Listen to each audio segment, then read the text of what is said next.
वो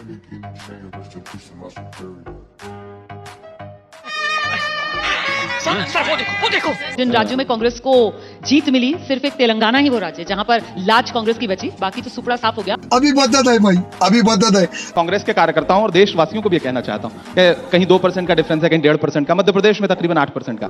तो ये इतना भी, इसको मैं बुरी हार नहीं मानता हूं। हारे हैं हम, कहीं ना कहीं थोड़ा सा चुनावी मैनेजमेंट शायद करने में हम कमजोर रह गए। जनता ने हमें वोट दिया है। आप इस चुनाव में अगर देखें तो 4 करोड़ 81 लाख वोट भारतीय जनता पार्टी को मिला है, 4 करोड़ 90 लाख वोट हमें मिला है। तो थोड़े उम्मीद के मुताबिक नहीं है, लेकिन इतने भी निराशाजनक नहीं है। लेकिन वो कहते हैं ना, आप तो शायर हैं, मेरी बात को और बेहतर तरीके से समझेंगे।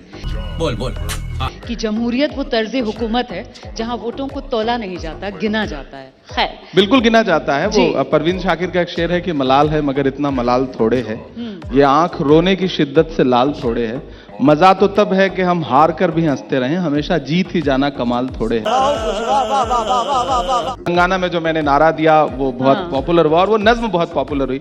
मैं वो सुना देता हूं कि जो चरित्रार्थ हुई, मुझे खुशी है कि वो एक नज्म जो नारा बन गई कि अब तो तेलंगाना की है यही पुकार, bye bye KCR, bye bye KCR, बंद करो झूठ का ये अपना कारोबार, bye bye KCR, bye bye KCR.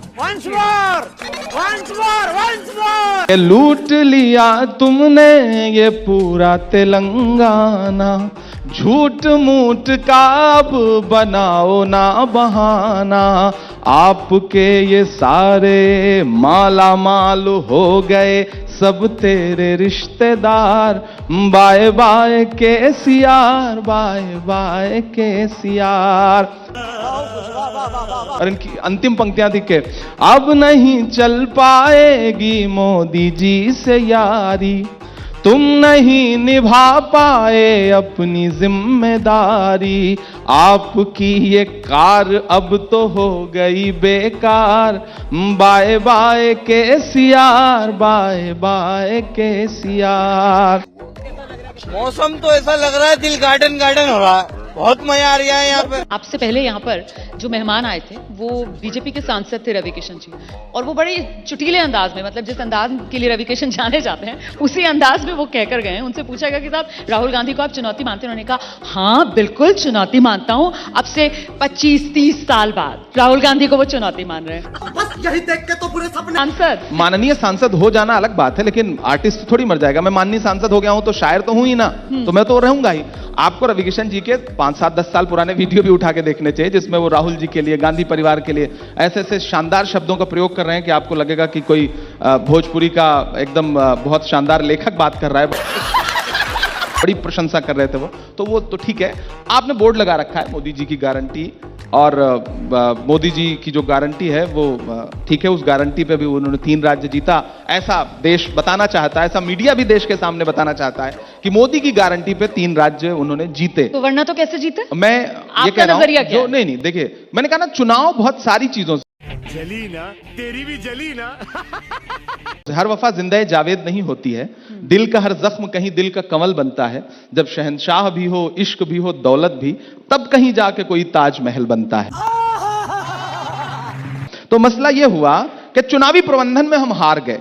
Chiranjeevi जैसी योजना के बाद कौन सी गारंटी? मैं हेल्थ कमेटी में हूं, पार्लियामेंट की स्टैंडिंग कमेटी। आप विश्वास करें कि भारतीय जनता पार्टी के सांसद अनऑफिशियल जब बैठते हैं औपचारिक मुलाकात में, तो ये कहते हैं कि चिरंजीवी योजना जैसी योजना पूरे देश में कोई है ही नहीं। तो अब उस गारंटी पे भी अगर वोट नहीं मिल रहा है, तो 450 रुपए की गैस सिलेंडर की गारंटी जो मोदी जी ने राजस्थान में दी, अगर आपको लगता है कि उसकी वजह से वोट मिला, तो आपकी गलतफहमी है। अरे बाप रे, ये तो धोती खोल रहा है। दरअसल हाथी के दांत कुछ और हैं, खाने के कुछ और हैं, दिखाने के कुछ और हैं। भारतीय जनता पार्टी जिस ध्रुवीकरण की राजनीति करती है, दरअसल उसको मंचों पे कहना नहीं चाहती, उसके लिए वो गारंटियों का सहारा लेती है। यही नहीं, अभी और सुनिए। गारंटी दी इसलिए हमें जनता ने वोट किया नहीं, ध्रुवीकरण करने के प्रयास किए। प्रधानमंत्री जी के खुद के भाषण उठा के देख लीजिए, इनके सारे मुख्यमंत्रियों के भाषण उठा के देख लीजिए। तो इस सवाल का जवाब तो दीजिए ना कि आखिरकार दिखता तो ये भी है कि मोदी से लोगों को जो मोहब्बत है नहीं के जरिए नजर आती है, उसके आगे राहुल गांधी की जो मोहब्बत की दुकान है वो तो नहीं चल पा रही है। रोमाना जी, क्या बोला तूने?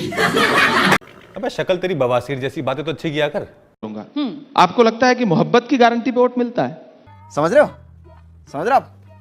तो फिर तो राहुल गांधी ने 4000 किलोमीटर पैदल यात्रा की, उससे बड़ी मोहब्बत की गारंटी क्या हो सकती थी? मोहब्बत के नाम पे वोट तो मिल रहा है। मैं तो चुनाव मतलब मैं राजनीति में नया हूं, 4 साल से राजनीति में हूं। राहुल गांधी तो पुराने हैं ना, मोहब्बत के नाम पर वोट नहीं मिलता तो फिर मोहब्बत की दुकान चुनावी राजनीति में इसका जिक्र क्यों करते हैं? ऐसे दलाल ही पैदा करें एक दशक की सरकार में। जी के मोहब्बत की बुनियाद पे ही 4 करोड़ 90 लाख वोट मिले हैं ना। 4 करोड़ 90 लाख वोट मिले हैं, भाजपा से 10 लाख वोट ज्यादा मिले हैं हमें। हाँ, लेकिन गणित में हम कहीं ना कहीं चूक गए।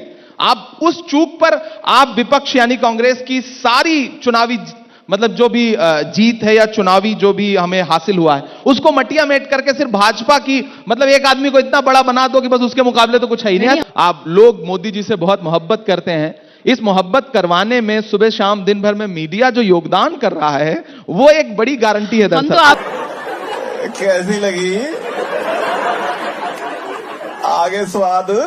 तो दोस्तों ये वीडियो हो गया है अंत। आई होप दोस्तों अगर आप ये वीडियो देखे होंगे तो मज़ा बहुत आया होगा। तो दोस्तों देखिए इमरान प्रतापगढ़ी ने शायरे के अनुसार इस गोदी मीडिया को कैसे धोया। तो दोस्तों मेरा यही कहना है, आप अंधभक्त नहीं देशभक्त बनो। और दोस्तों अगर आपको ऐसे ही गोदी मीडिया की फनी वीडियो देखना है तो हमारे चैनल को सब्सक्राइब जरूर कर देना। और दोस्तों यह वीडियो केवल इंटरटेनमेंट के लिए ही बनाया गया है मेरे प्यारे दोस्तों, तो इसको दिल पे ना ले और चाहे जहाँ ले। तो दोस्तों वीडियो को करते हैं अंत, मिलते हैं अगली नेक्स्ट वीडियो में। तब तक के लिए धन्यवाद, टाटा बाय बाय मेरे प्यारे दोस्तों, धन्यवाद।